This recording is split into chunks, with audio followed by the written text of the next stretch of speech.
Sous un ciel jauni, le village de Batlow dans le sud-est de l'Australie est comme figé. À perte de vue, des étendues boisées ont laissé place à un paysage de cendres, encore totalement enveloppé de fumée. Voilà ce qu'il reste de cet enfer brûlant. Je ne sais pas quoi en dire. C'était une si belle ville, avec une si bonne ambiance, des gens charmants. Ce qu'il s'est passé est catastrophique. Dévorées par les flammes, les unes après les autres, les maisons se sont effondrées comme un château de cartes. On a déménagé dans la région en 1951 et notre maison avait été construite en 1953. Nous n'avions jamais vu un feu comme celui-là auparavant. Ici, pendant plusieurs heures, les pompiers ont lutté contre les flammes dans des conditions extrêmes, en tentant de s'approcher le plus près possible. Mais étant donné l'immensité de ces incendies, difficile parfois d'intervenir, même avec l'appui des moyens aériens. Car dans le ciel, voilà ce à quoi les pilotes ont dû faire face. Cette vidéo a été prise le week-end dernier depuis le cockpit de la Force aérienne royale australienne. Impossible de distinguer quoi que ce soit, ni dans les airs, ni au sol. Sur l'eau, pas beaucoup plus de résultats. Aujourd'hui, c'est la Royal Navy qui a été appelée à l'aide. Les conditions de visibilité étaient horribles. C'est à cause de ça que les incendies sont si intenses et si graves dans la région.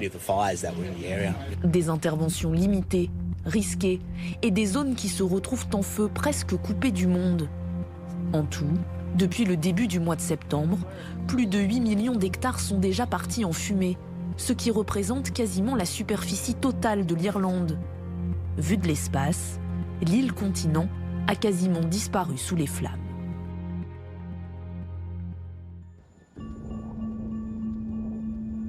Jusque-là épargnée, la petite station balnéaire de Malakuta, à 250 km de la capitale australienne, se prépare à vivre le pire.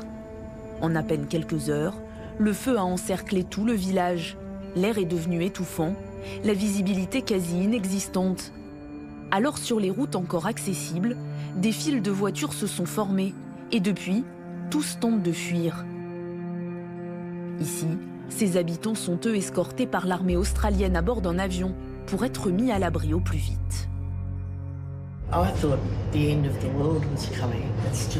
Je pensais que la fin du monde arrivait.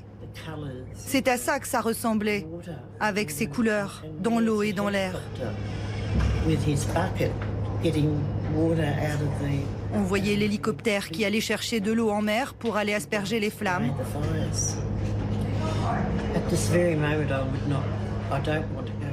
J'ai perdu ma maison, mais je ne veux pas retourner la voir totalement brûlée.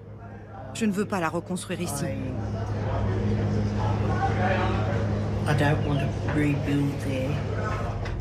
Des habitants, aujourd'hui désemparés, qui pour beaucoup ont tout perdu et qui ne croient pas franchement aux annonces du Premier ministre Scott Morrison, déjà très critiqué dans sa gestion de la crise. Le chemin sera long, mais nous serons aux côtés des populations au cours de chacune des étapes de la reconstruction. Le chef du gouvernement s'est engagé à reverser plus d'1 milliard d'euros dans un fonds national d'aide aux victimes. Mais en attendant, sur le terrain, les évacuations s'enchaînent, l'aide humanitaire se met en place. Depuis le début des feux, 24 personnes sont mortes, 480 millions d'animaux ont disparu. Dans cette réserve, une bonne partie de la population a été touchée, principalement les koalas. On estime que plus de la moitié de nos koalas ont été tués. Des dizaines de bénévoles tentent pourtant de les recueillir sur les routes, de les soigner. Même les pompiers, lors de leurs interventions, leur viennent en aide. Ici, l'un d'eux donne à boire à la petite bête qui a été brûlée au museau. Là, c'est un kangourou qui est retrouvé déshydraté, perdu dans ce paysage mortifère. À quelques kilomètres, Peter, lui, s'inquiète pour l'avenir de ses ruches.